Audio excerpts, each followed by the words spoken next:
Shivanshu recording studio बानावर बिशुनगंज।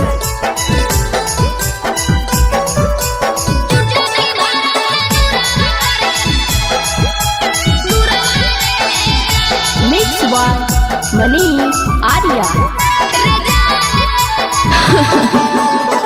डोली लेके तो काल है चल जइबो ससुरा बहारे जान। डोली लेके तो काल है जइबो हम ससुरा बहारे जा रे जान। चुटकी भर से नूरवा करतो दूरवा रे जान रे जान। चुटकी भर से नूरवा करतो दूरवा रे जान। डोली लेके तो काल है जइबो हम ससुरा बहारे जान। डोली लेके तो काल है जइबो हम ससुरा बहारे जान रे जान। चुटकी भर से नूरवा करतो दूरवा रे जान रे जान। चुटकी भर से नूरवा करतो दूरवा रे जान।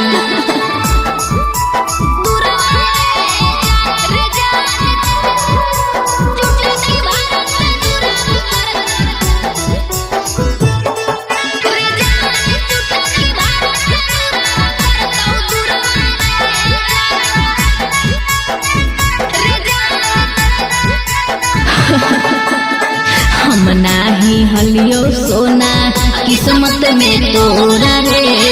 टूट गेलो तोरा से मोरा अनहिया के डोरा रे। हम नाही हलियो सोना किस्मत में तोरा रे। टूट गेलो तोरा से मोरा अनहिया के डोरा रे। ढारे नाही लोरावा हमर है कौ नाही कसुरवा रे जान। ढारे नाही लोरावा हमर है कौ नाही कसुरवा रे जान रे जान। चुटकी भर से नूरवा करतो दूरवा रे जान रे जान। चुटकी भर से नूरवा करतो दूरवा रे जान।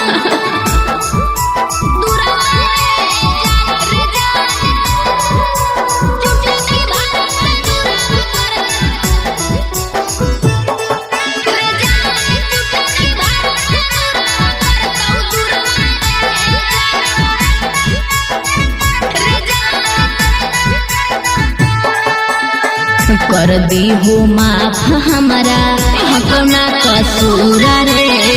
सोनम के बिना सिखले जी के साहुर रे।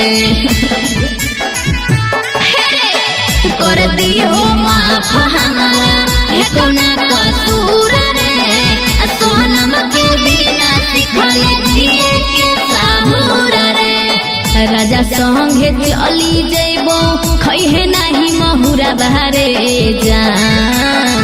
ऐसा जोरे चली जइबो खइहे नाही महुरा बहारे जान रे जान। चुटकी भर से नूरवा करतो दूरवा रे जान रे जान। चुटकी भर से नूरवा करतो दूरवा रे जान। शिवांशु रिकॉर्डिंग स्टूडियो बानावर बिशुनगंज।